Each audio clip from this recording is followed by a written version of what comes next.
Mana biza rubashkani stoykasini ham o'zidan chiqarib, stoyka chiqarib aytib olamiz. 7 sm stoykamiz uchun 3 sm stoykamiz uchun yoqamiz uchun 7 sm to'g'ri chizib olib,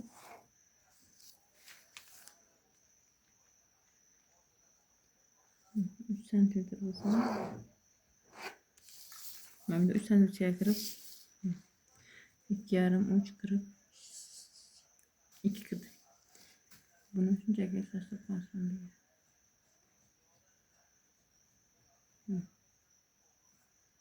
Shaklda chizib olib, buni burchak qilib tutashtirib qo'yamiz. Endi biza mana yoqamizda buni mana buni eni qayerdan chiqdi, bo'yi qayerdan chiqdi deyshingiz mumkin. Mana shu yo'lni o'lchab olamiz. O'lchab olganimizda 25 sm. 24 sm mana yo'q qo'yib oldik. 24 sm to'shni qo'yib oldik. 1 sm pichoq haqqi bilan biza kesib olamiz. 1 sm pichoq haqqi kirgan ekan to'shni bo'lib beradi. Biza mana bu yerini mana shuni o'lchab olamiz. 16 sm. 16 sm mana bu yerdan shu belgilab olamiz. Bundan 1 sm deb ko'tarilib.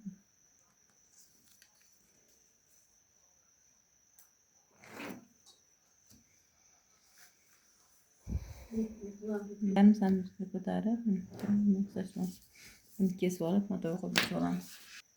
Mana biza orqa oldini birdan qilib, mana 4 qavat qilib olganmiz. Buklab olib, biza bunga mana shunday qilib 1 sm haqqi berib kesib olamiz.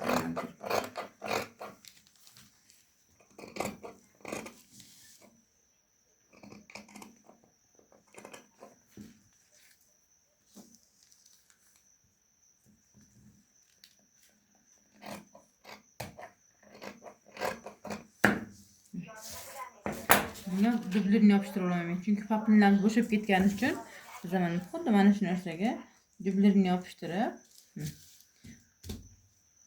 tikamiz. Dublerini yopishtirib oldik. Hozir buni buklab boshlab. Mana biza yoqa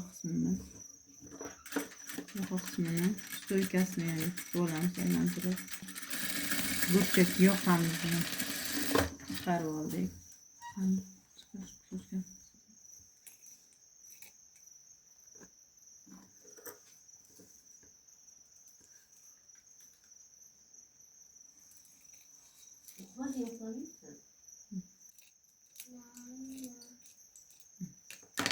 Endi buni ag'darib ko'rsatamiz.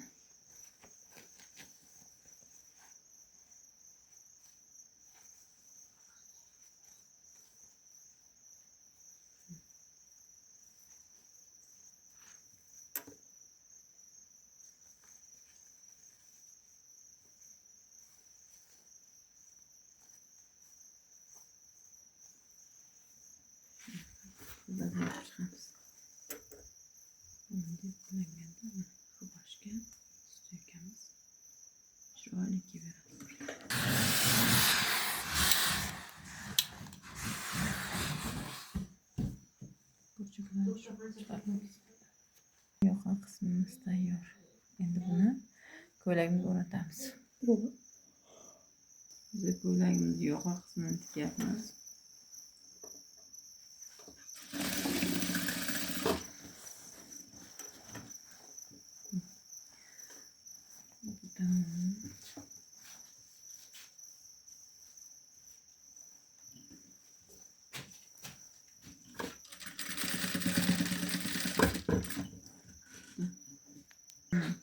Mana biz tikib oldik. Tikib olguncha shuni qaqlab qo'yganimizni chiqib beradi.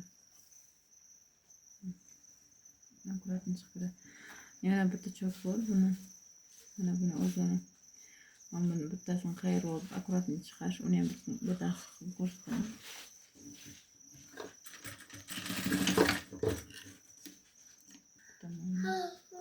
Bunday chiqqan, shunaqa bo'lib chiqib beradi.